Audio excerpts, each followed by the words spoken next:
Tech shootings. My colleague Nora O'Donnell takes over our continuing coverage of the campus shootings at Blacksburg, Virginia. Nora? And thank you, Allison Stewart. That's right. I'm Nora O'Donnell, continuing our coverage of this breaking news. What the president of Virginia Tech, Charles Steger, says: today, the university was struck with a tragedy that we consider of monumental proportions. The university is shocked and indeed horrified. The numbers are staggering. 22 people are dead at this hour, 28 injured in a rampage that began at 7:15 this morning in a dormitory on Virginia Tech University, which is a university that has more than 26,000 students attending this university. So we all know that there are many friends and families that are deeply concerned at this hour, the people that they know that go to Virginia Tech University. We heard from a press briefing from Virginia Tech University earlier. They do believe that the gunman is dead at this hour, along with, again, 22 others and 28 injured. We just heard the White House say that the president's thoughts and prayers are with the families and the victims, that there are federal assets now available. What is shocking about what has happened today is that, according to the Reuters wire service, this is apparently one of the worst shootings on a university campus in the United States since Charles Whitman went to the top of the tower in the middle of the University of Texas campus in Austin on August 1st, 1966, and opened fire on people 27 stories below. He killed 15 people. So we are talking about one of the worst shootings in history on a university campus in more than 40 years. This has shocked this campus, according to the university president. As we've been watching here on MSNBC all morning long, this university was in lockdown. There were evacuations, and now they are dealing with the afternoon. Obviously, their classes were canceled today and tomorrow. They are talking about setting up a convocation so that students, faculty, friends, family can gather and trying to begin the healing process. At this hour, we don't know the motive of the gunman in this particular case, although there was a student that did call in to MSNBC and described this shooter as someone who was a college-age male in their 20s, Asian, wearing a maroon hat and a black leather jacket. This described by one of the victims who spoke with one of our anchors earlier here on MSNBC. We're going to go now to Tim Martin with WFIR Radio, who I believe is on the scene and has the very latest information. Tim, are you available?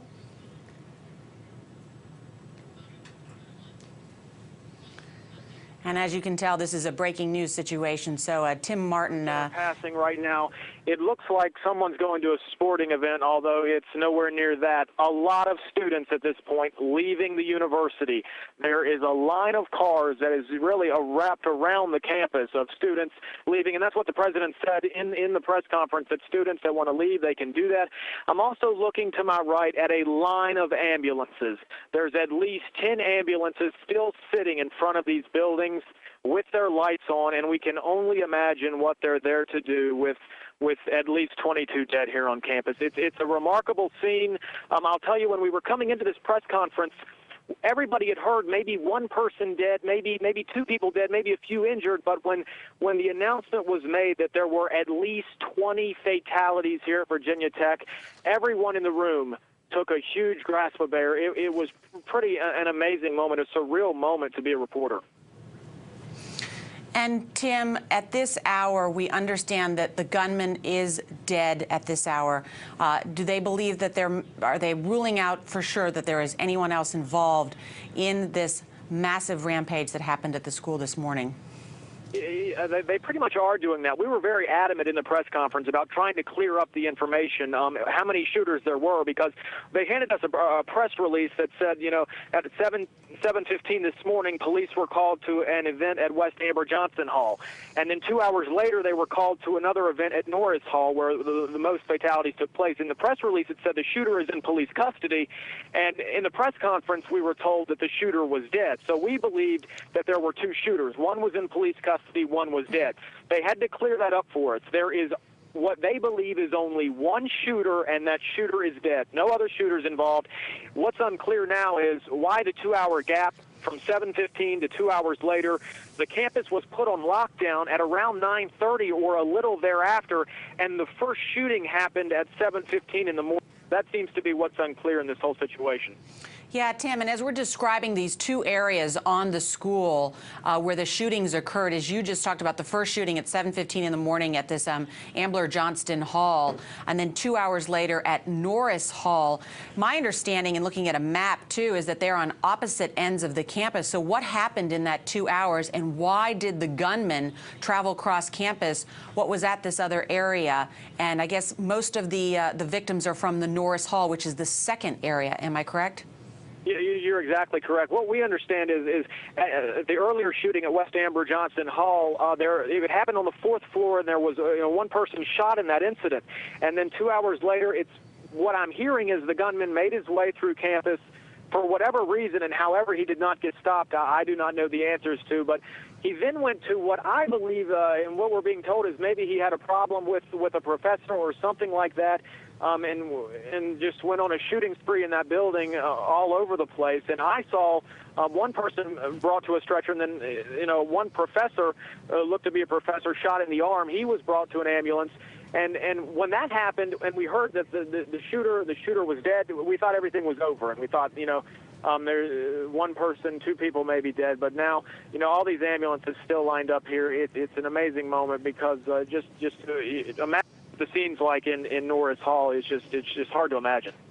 Absolutely, and I know you were there, and the university president, Charles Steger, saying that they're shocked and horrified by this, and that the Virginia Tech Police Chief Wendell Filchman said at this point that we believe that the campus is secure. Was there any talk from either the police chief or the university president about a motive?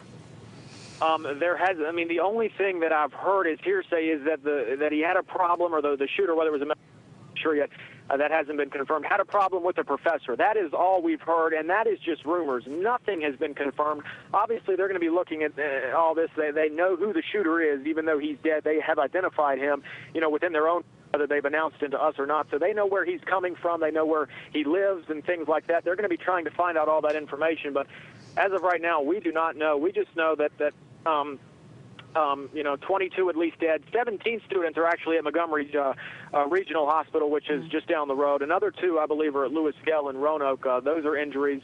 So it's just the injuries and fatality count is really adding up here. Tim Martin with WFIR Radio. Stand by, if you would. We want to bring in Pete Williams, who is NBC's justice correspondent, who's done some reporting on some of the federal assets that are coming to bear in this. Pete, what can you tell us? Well, Nora, I'm told now by 2 separate law enforcement officials from 2 separate agencies that the gunman, this goes in line with what the student earlier told MSNBC, is a young American male, age undetermined, not clear whether he was a student, and these law enforcement officials say that he did kill himself after killing all these other students and wounding all these others, that he killed himself, that he was not killed by the police. They also say that the initial indications are that the weapons were 2 9mm handguns. Now, 9mm refers to the size of the cartridges that the weapon holds. A 9mm handgun is one of the most common handguns.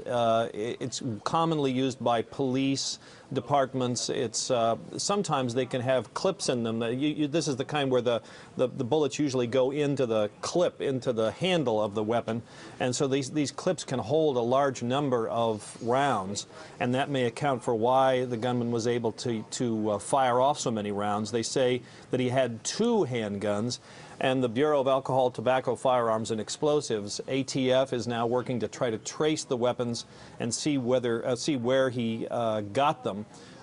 It's pretty clear that it's the same. They're saying the same thing, that it's the same person who fired the shots at both locations, at the dorm in the morning and then the classroom building 2 hours later. And they're not identifying him yet or saying what his affiliation with the school is, but I'm sure they've gotten a good number of leads and are working those right now, Nora.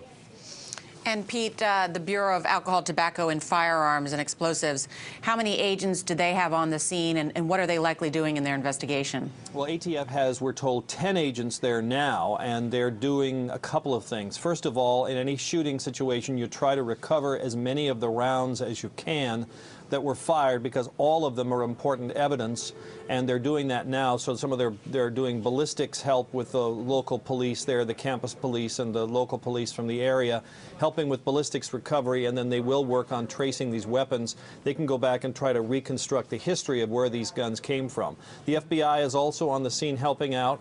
We're told that as this was all unfolding, the FBI's hostage negotiators and other FBI assets, my speculation is, not the FBI saying it, but my guess is the hostage rescue team was on standby from Quantico, Virginia, but they never deployed because the situation was over before they were requested. So it's a considerable law enforcement presence from all levels of the government.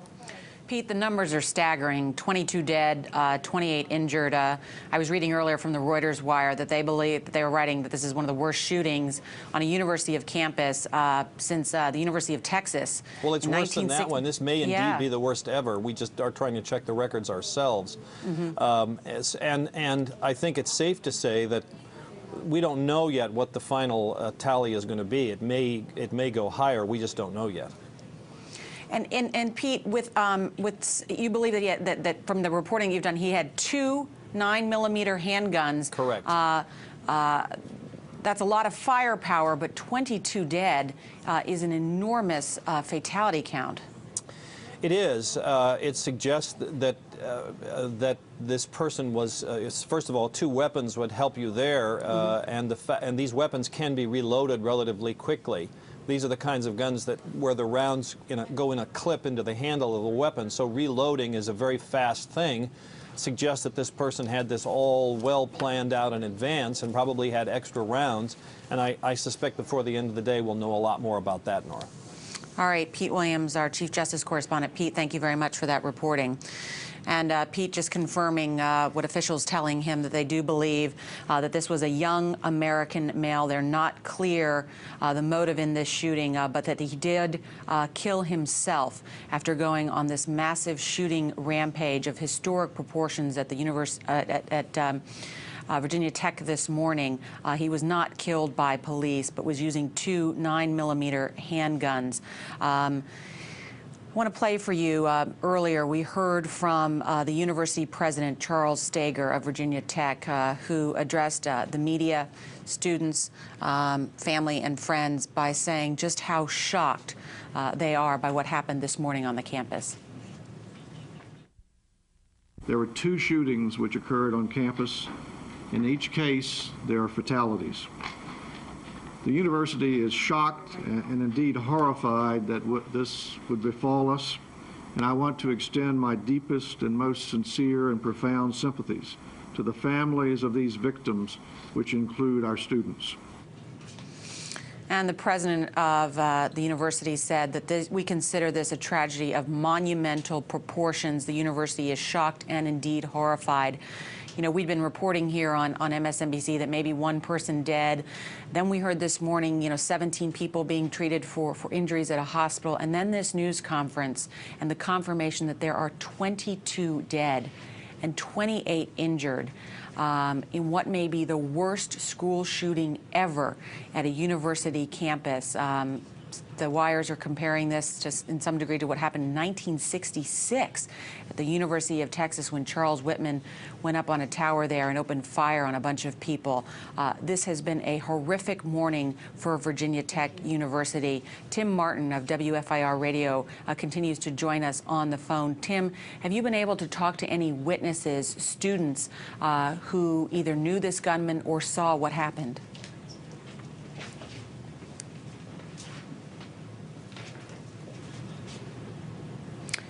And Tim Martin is there on the scene, and we just can't hear him right now because this is a breaking news situation, and he is filing reports as well. But he described to us the press conference earlier this morning when it was announced that 22 people were dead, that there was just an audible gasp in the room from many of the reporters there because You know, there had been reports that many people were injured. There had been reports that this was a horrific incident, but 22 dead is just so shocking to hear. Classes canceled today and tomorrow.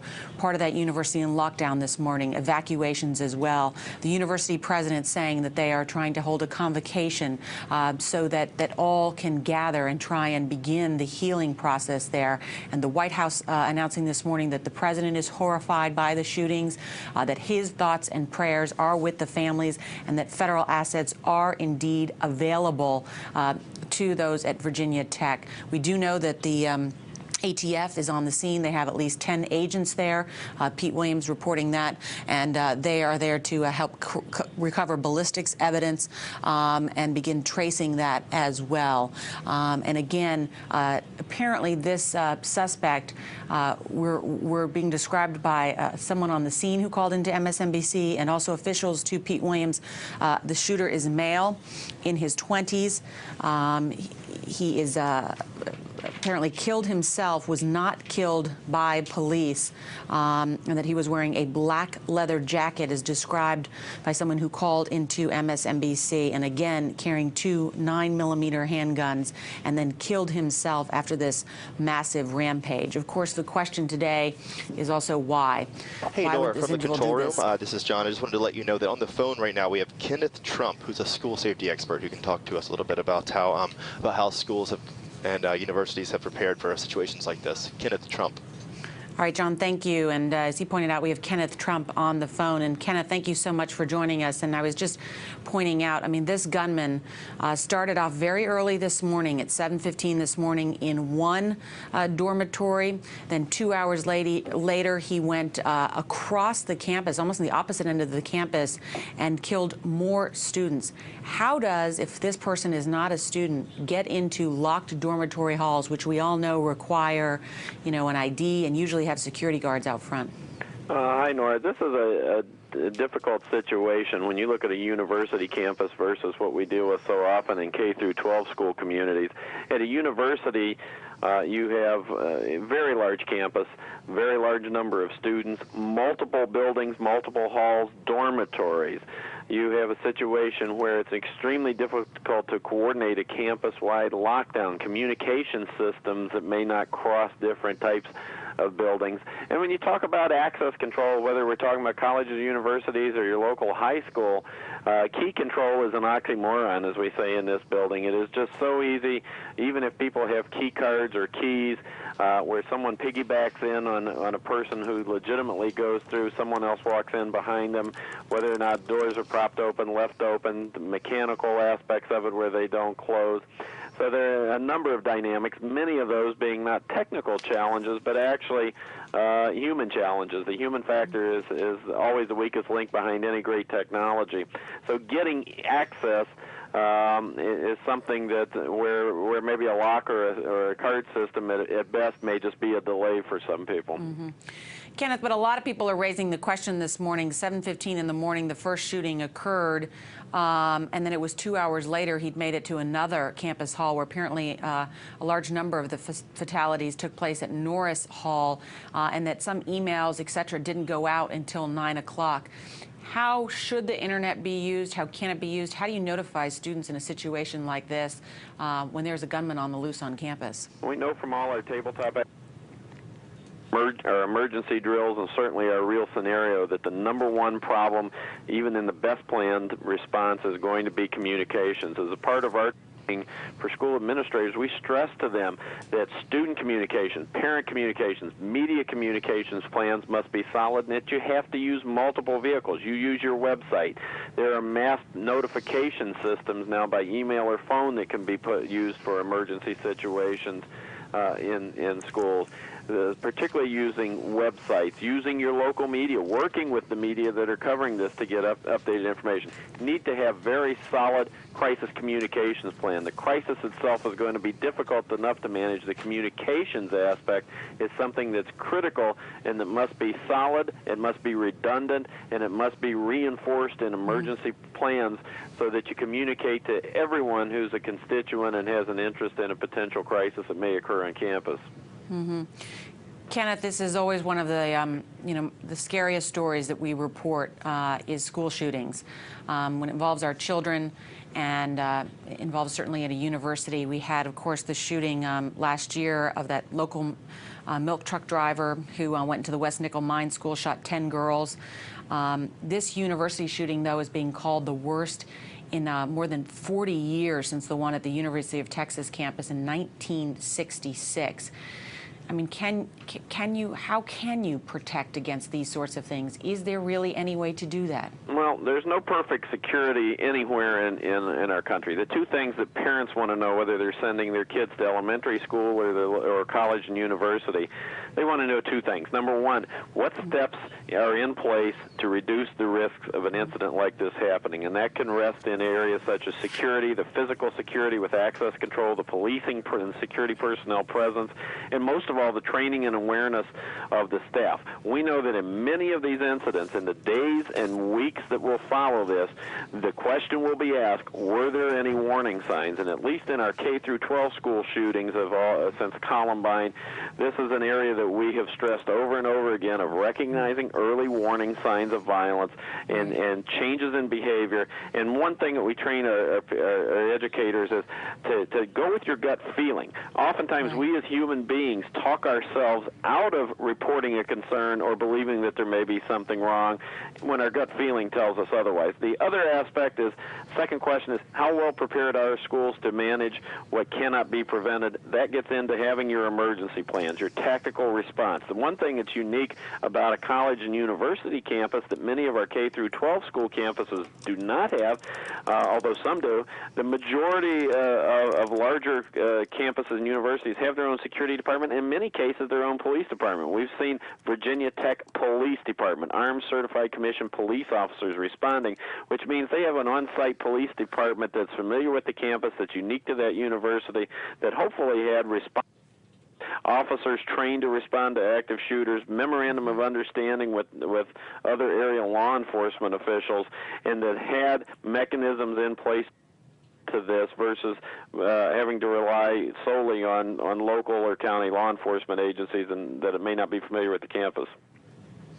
All right, Kenneth Trump, thank you very much, a school safety expert. Stand by if you can. I want to bring in Tim Martin again, who is with WFIR Radio, who is reporting from the scene. And Tim, what are they doing now there on the campus? People who are watching this who have children that attend the Virginia Tech or have friends there, how are they telling them to call and perhaps get in touch with them to make sure their loved ones are okay? What they're doing is they're setting up where the press conference was held, the Alumni Center. That's going to be where parents can come and get information and try to contact their students. But at this moment, there are a lot of students that are just leaving campus. Students are just loading up in the cars, carpooling. I'm not sure if they're going home or what, but a lot of students are leaving at this point. I just left downtown Blacksburg, and if you set the mood there, if you will, there are a lot of stunned faces there because this is a very close-knit community that had to, regroup from what happened last summer when William Morva went on a spree in this town, and now for this to happen of unprecedented measures is remarkable. Everyone in Blacksburg is just pretty much stunned, and it's easy to imagine that this is what everyone is talking about. Yeah, Tim, you mentioned that. Describe that, because I know a number of the students, I guess, there on the ground are talking about, what happened in August 2006. It was the opening day of classes, and they were canceled because some jail inmate got on campus? Absolutely. William Morva escaped from a hospital. He shot the guard at that hospital, killed him. Then that was in the early morning hours. The next day, he was on a trail on his way to Virginia Tech, walking with a gun. A police officer passed him, recognized him. He shot that police officer, killed him, and then was caught somewhere right around the Virginia Tech campus. There were reports that he was on campus. The school was put in lockdown mode like it was today. But what's ironic is that was the very first day of classes, and with just a few weeks left to go until the school year is over, if you were a freshman, or for that matter anybody here at Virginia Tech, this has been pretty much an unbelievable year. Tim, what do we know about the suspect who apparently killed himself, was carrying 2 9mm guns? What do we know about him? Well, what I understand about him is that he is a student. That's what we're hearing. That he was a student that possibly had a problem with his girlfriend or had a problem with the professor, and he shot himself. He was a young man, 18, 19 years old, is what I understand. That may be rough. 18 to 22 years old is what we're hearing. But the police are not giving much information about identities of these victims, about the suspects, or about the number of injuries. You know, Tim, and one of the students who was shot actually called into MSNBC, described the suspect for us here on MSNBC. Stand by. I want to play for you what he told us here on MSNBC. I was shot in my upper arm and then went through my arm in an exit. And where were you when you were shot? What happened just the moments before it happened? I was in my class on the second floor of Norris Hall, which is an academic building on this campus. So you're in Norris Hall, you're in the engineering building, and did you see the shooter face to face? Yes, he came into our room and started shooting. He probably let off 12 to 4. I was one of maybe 2 people who got shot only in our room. I'm sorry, could you repeat that? He let off a full round in our room, and I was probably one of 10 or 15 people just in our classroom who got shot. Oh my gosh. In terms of, could you see what he looked like? Did he look to be student's age? Was he white? Was he black? Was he young? Yeah. Was he old? He was about in his 20s, I'd say. He was Asian. He had on a maroon hat and a black leather jacket. So an Asian man in his 20s, a maroon hat, and a black coat? Yes, ma'am. Did he say anything to you? No, he just started shooting.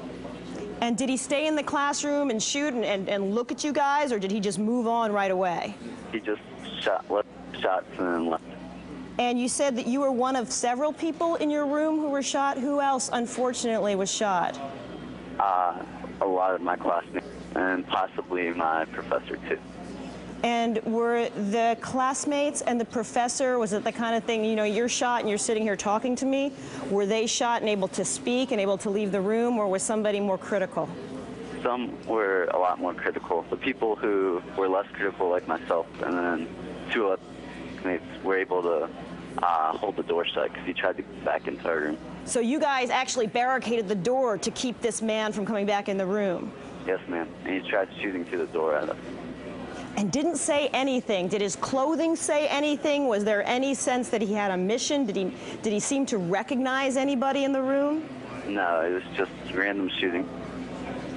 So once this happened and you realized that you'd been shot, are you shot in your upper arm or your forearm, Derek? It went through my bicep and down to my tricep. So you realized you were hurt. What did you guys do next? The police came into our hall and then cleared the hall. And we all ran out of the room and then out to ambulances that were waiting. And Derek, what year are you in school? I'm a sophomore biology major. So you were around for that shooting in August, huh? Yeah, the escaped convict. So what did you think when you saw this happening again? What went through your mind? At first I thought it was a joke. Like, you don't really think of a gunman coming onto campus and shooting everybody. But then it became very surreal very quickly. I can imagine. All right, Derek O'Dell, thank you so much, and please take care. Thank you, Al. And that was my colleague Allison Stewart speaking with a short time ago, Derek O'Dell, in what is a breathtaking interview. He was shot in the upper arm and his bicep at Norris Hall, which is an academic building, and described how they had to, that his professor may have been shot and that they had to barricade the door to try and keep the shooter out. Tim, when you hear that, your reaction? I tell you what, that boy's got a lot of courage to do something like that, to be shot and able to talk about it and able to describe it. And I think what will come out in all of this is that all these students that lost their lives are heroes and for what they've done. And when we learn more details about what happened, these kids are heroes, and that's something that their parents should know.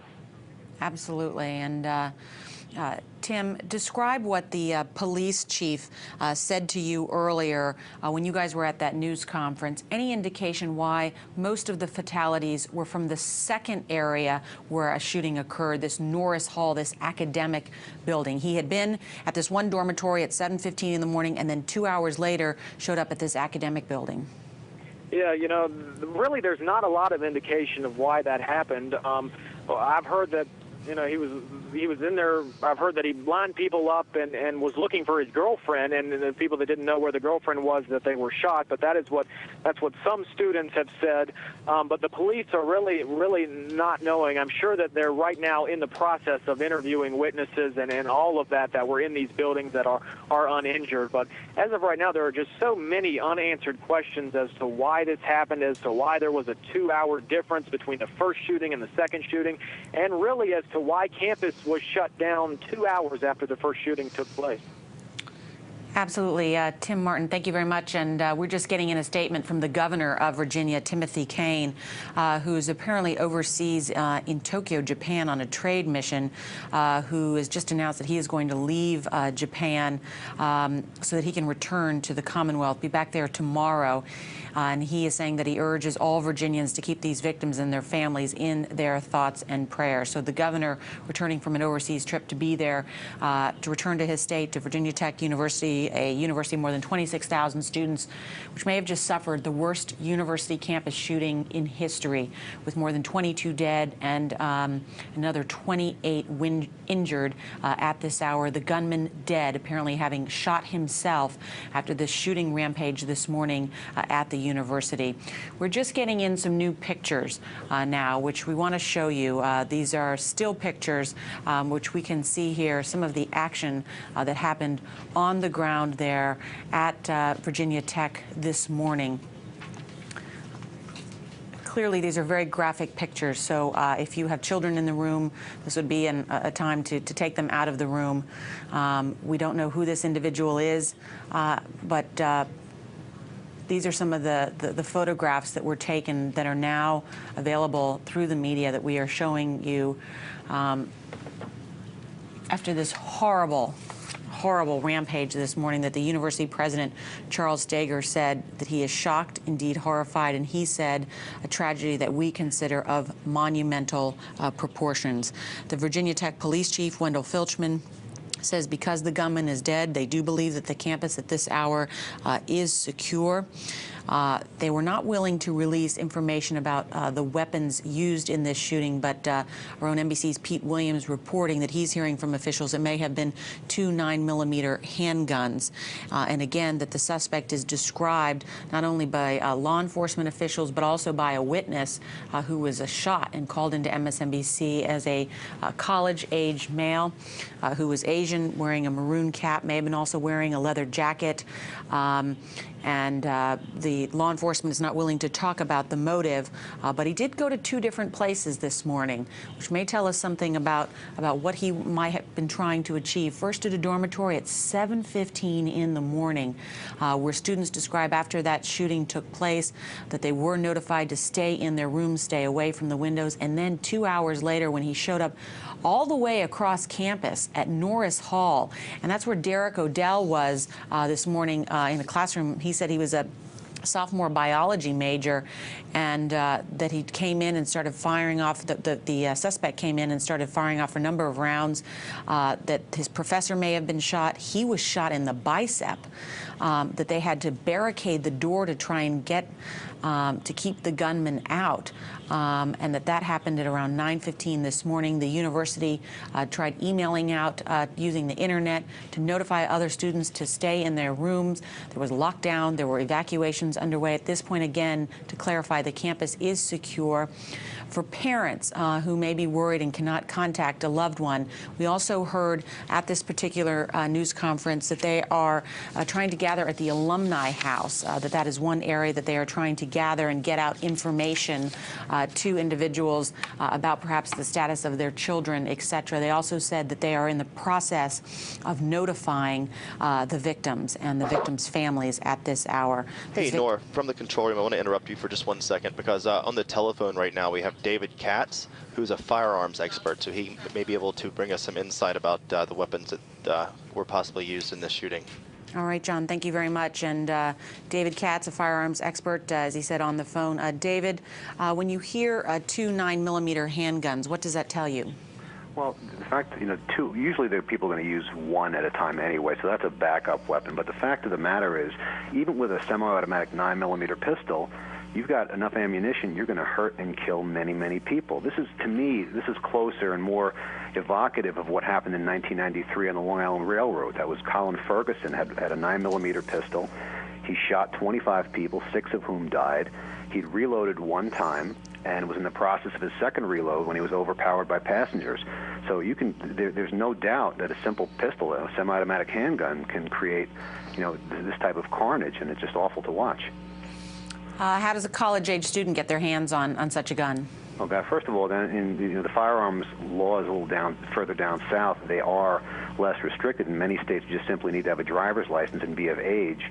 They are readily available. What's more of a concern for parents sending their children to school is what measures are put in place in these facilities to stop this sort of thing from happening. There's always the balance you try to strike between access.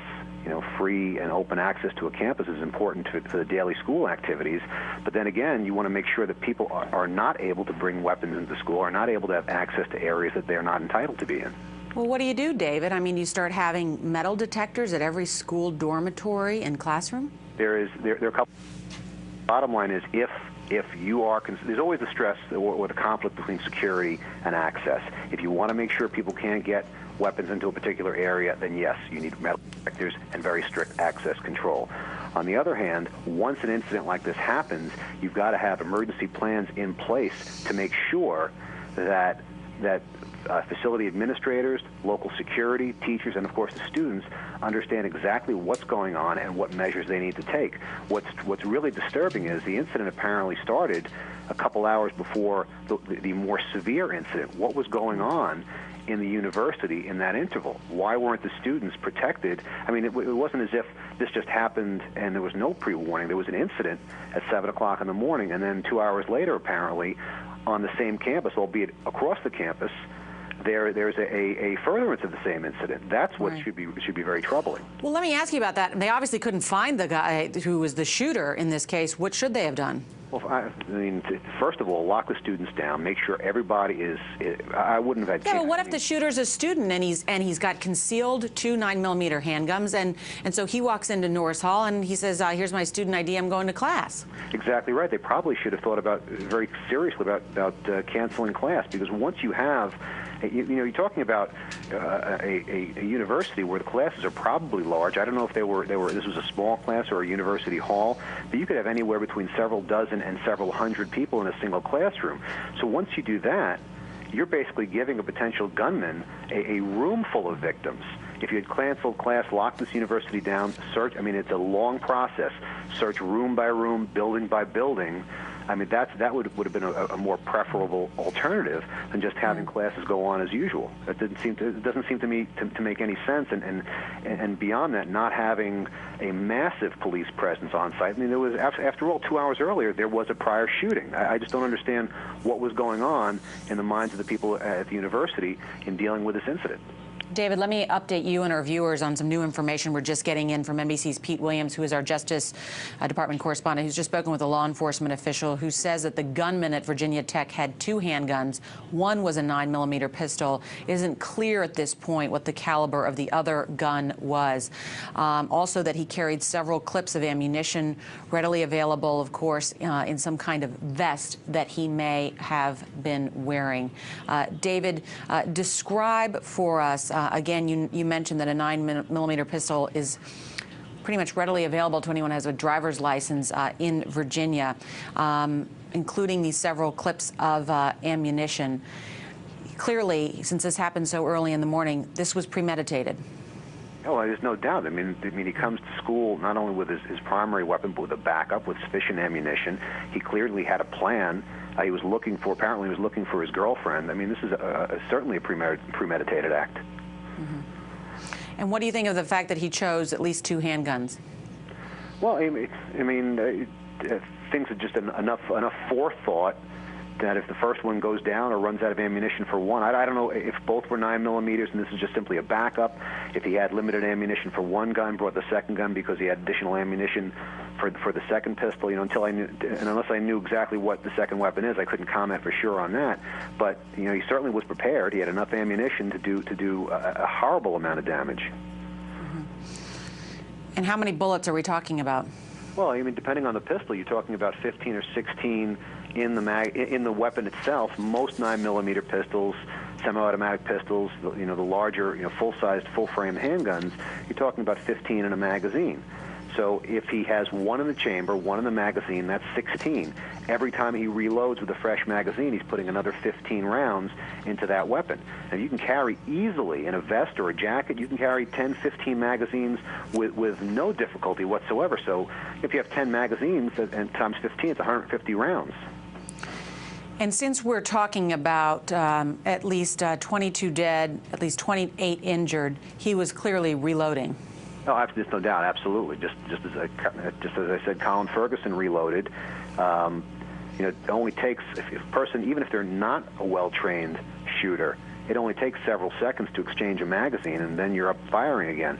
And I don't know if he was going from one pistol to the other. He shot one dry, went to the second pistol. Until more information comes out, it's hard to say. But certainly, you're talking about 22. It's at least 50 rounds fired. I'm sure he missed several times and hit the same victims multiple times. He probably fired certainly at least 50 rounds, probably upwards of that. So certainly reloaded and reloaded many times.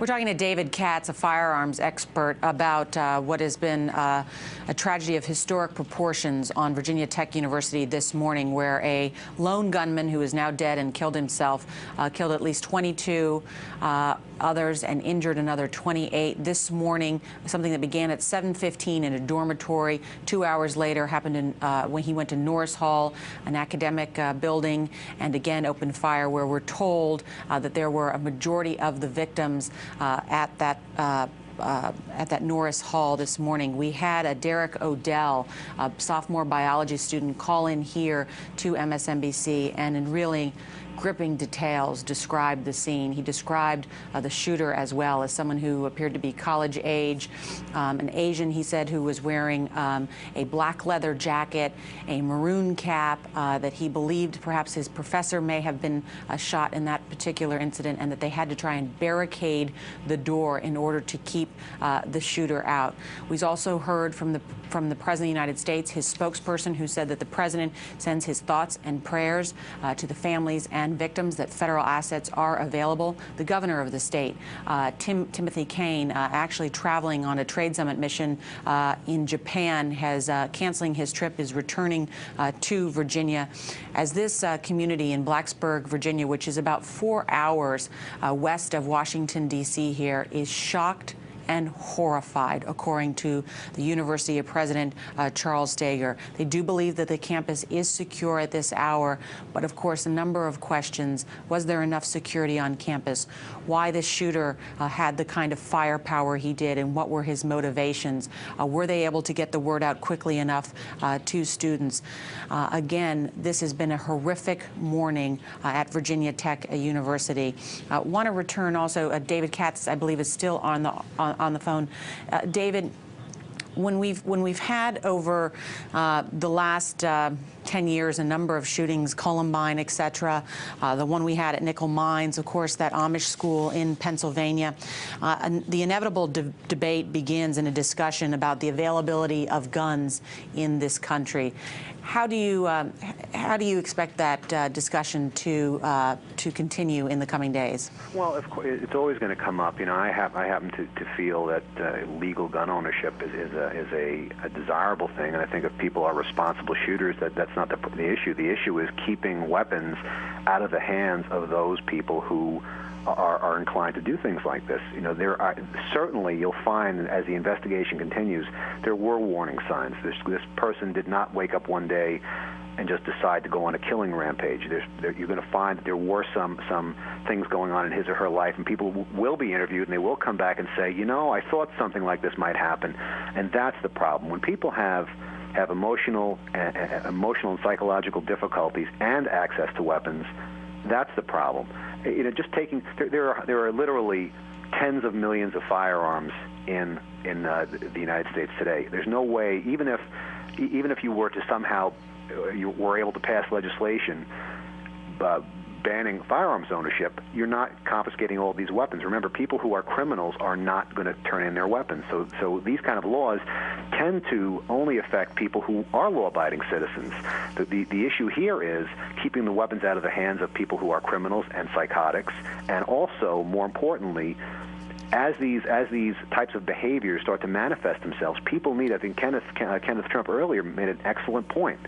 If you think something like this might happen, do not keep it to yourself. People need to know about it. The police department needs to know about it. For example, let's say the girlfriend thought he might be inclined to commit an act of violence like that. The police will go, especially if he has a firearms permit, they'll go to his house, they'll pull his firearms. They'll take away the ability he has, at least to some extent, to cause this type of damage. And apparently in this case, that wasn't done. And David, we know that ATF is on the scene doing some ballistic tests. Pete Williams reporting at least 10 agents already there on the scene. Part of this investigation will include where he bought these handguns and the number of clips that he is said to have packed inside a vest and reloaded multiple times, right? Yeah, absolutely. I mean, any person, let's say you're a shooting enthusiast, you go to the range, you'll probably have 4, 5, 10 magazines loaded and prepared, because it takes a long time to load magazines if you're on a shooting, if you're a target shooting, or if you're a competitive shooter. So that in and of itself is not unusual. A person having 6, 10, 12 magazines. Again, it's disturbing to me that a person who probably has manifested behavior to make at least some people around them suspect he may do something like this. That fact that no one thought to contact the authorities and take those weapons away, take those magazines, take that ammunition out of his hands, that's more disturbing.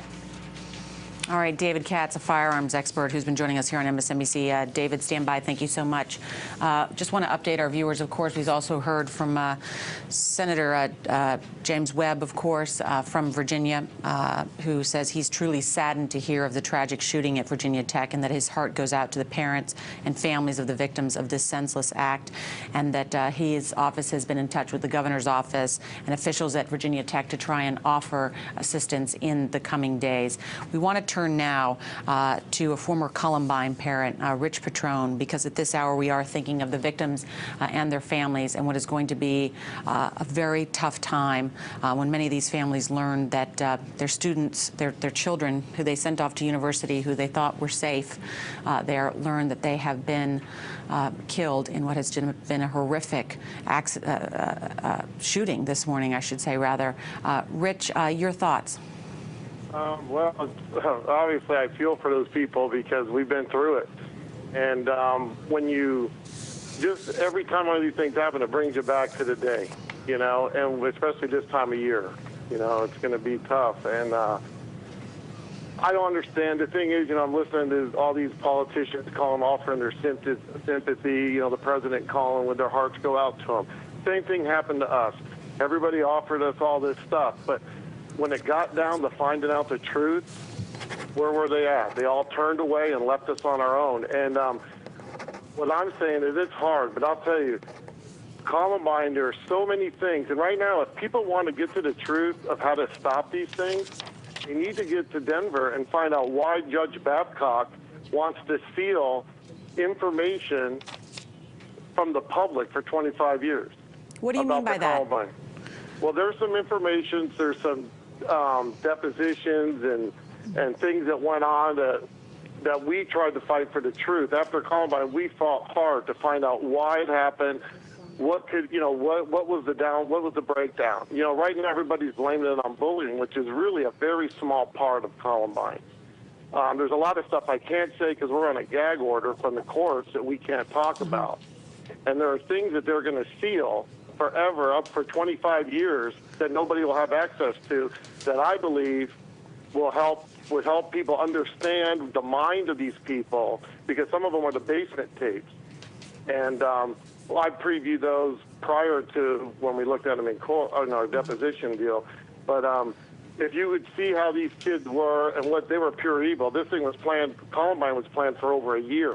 In other words, Rich, you're suggesting that the warning signs may have been there for some time, and that there needs to be a better sense by parents, by educators, by even friends who may see this in an individual to quickly alert law enforcement to take this seriously. Yeah, but you know what? Law enforcement won't do anything. That's the problem. We tried. After Columbine, we have tried. I mean, we went to court, I don't know how many times trying to find answers.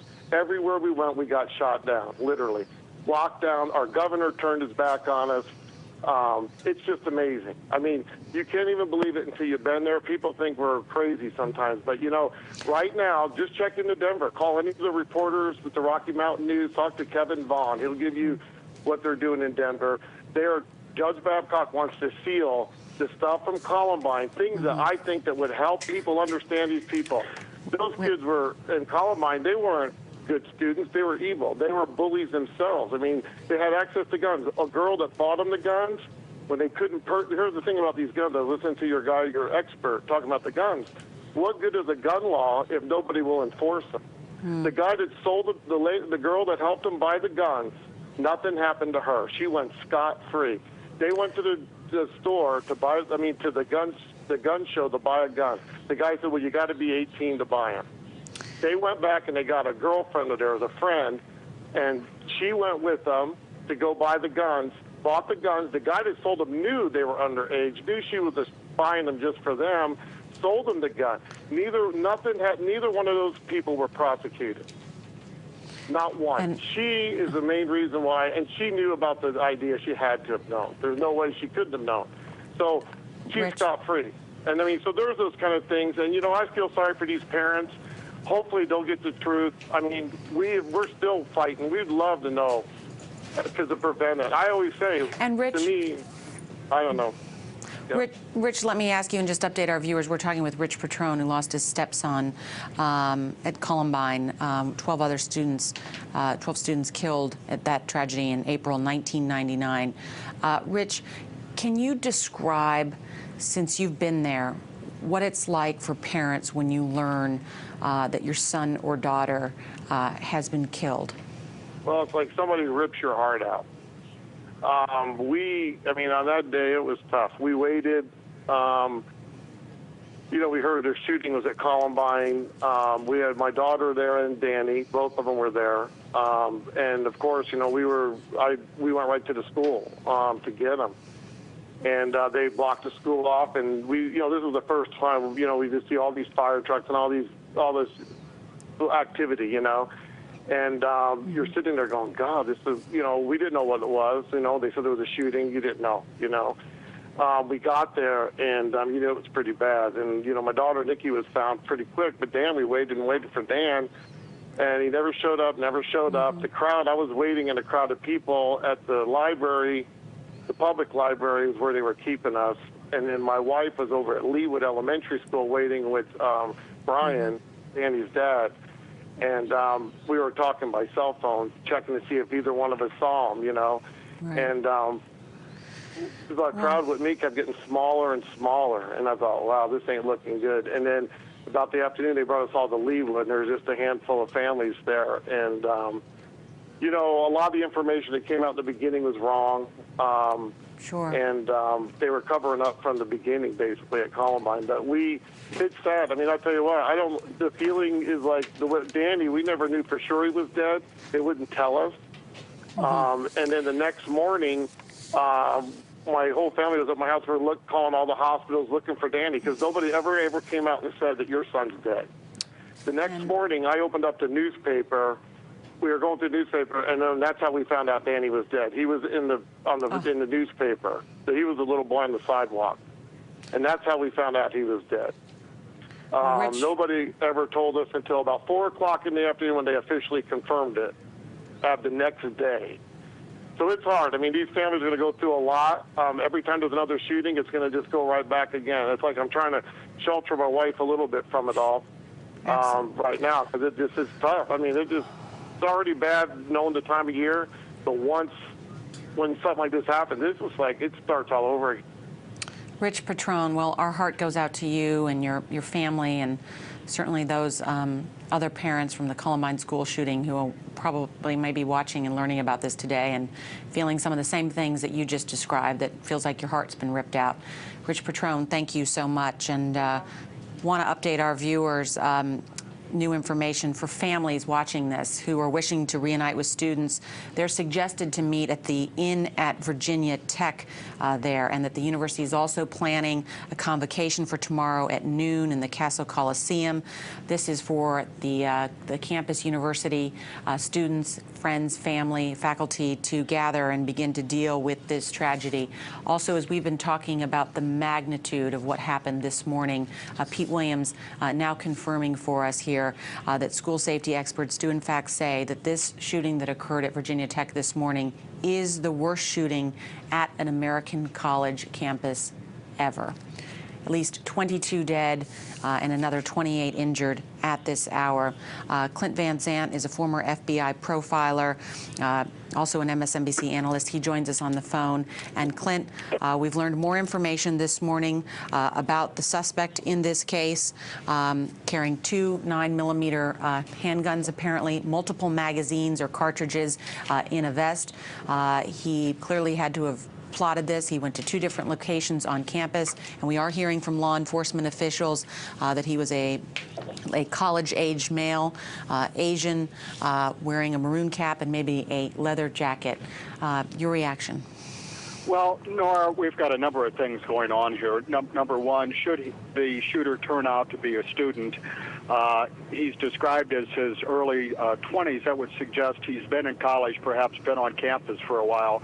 Whether his motive has something to do with a girlfriend, as one source suggests, or whether it had something to do with a grievance he had against a college professor, as another source suggests, none of these would obviously justify any action that he's taken. But, you know, this is... We see so many violence in the workplace shootings, Nora, that take place around the country and around the world. And this is a workplace for that professor, and it's a workplace for students, but this is an environment, again, that's supposed to be safe, and that this individual acted out like this is just unbelievable.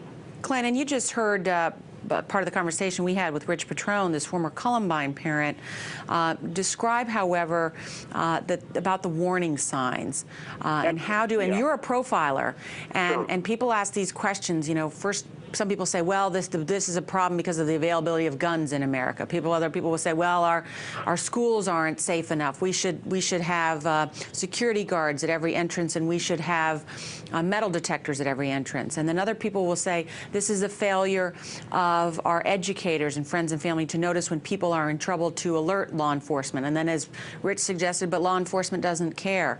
What is the responsibility in a situation like this? How do you see the warning signs with someone like this? Well, number one, it goes across the board. I think it's part and parcel of everything you just suggested, Nora, but it goes back to if someone did not have the inclination to commit an act of violence, whether he or she could get their hands on a gun or not wouldn't make any difference. So I think part of it, not to engage psychobabble, but part of it is the ability to identify someone who has at-risk behavior. Now, you've got a college campus with 26,000 students on it. You know, perhaps across the country we need a freshman-level course that says identifying the individual at risk, not because we want all the college students to turn their friends in, but maybe we need everyone on a college campus and a high school campus to be able to identify behavior that starts just that person is challenged, that they have anger management issues that they have to deal with. And if that person doesn't raise their hand and say, I need some help, maybe other students need to raise their hand for them. So do we want to keep guns out of people's hands who shouldn't have them? Of course we do. But can we put a metal detector like you and I have to go through at Washington National Airport every time we go through? Can you put one of those at every door of every college building? The answer is we cannot. We cannot totally eliminate someone who wants to bring a firearm on a campus So let's deal with the behavior. Let's see if we can identify that. But Nora, we're talking about human behavior. Anybody who says they have a lock on that is lying to both you and me. So there's a number of things we probably could do to help identify the at-risk individual, to keep guns out of his hands, to have other people raise the flag. But there is no perfect solution. And we're talking to Clint Van Zandt, former FBI profiler, MSNBC analyst, and also updating our viewers. These are the very latest pictures coming in from WSLS, our affiliate in the area. This is Virginia Tech University in Blacksburg, Virginia, which is about 4 hours west of Washington, D.C., the nation's capital, where there has been the worst shooting at an American college campus in history. We're talking about at least 22 dead, another 28 injured this morning. A shooting rampage that began at 7:15 this morning in a dormitory. Then the shooter, who is described as a young Asian college-age male, then did something for 2 hours. We don't know what, but then showed up at an academic hall and carried out another round of shootings, where we're told by the chief of police there at Virginia Tech, where most of the casualties and fatalities occurred at this academic hall this morning. I'm Nora O'Donnell.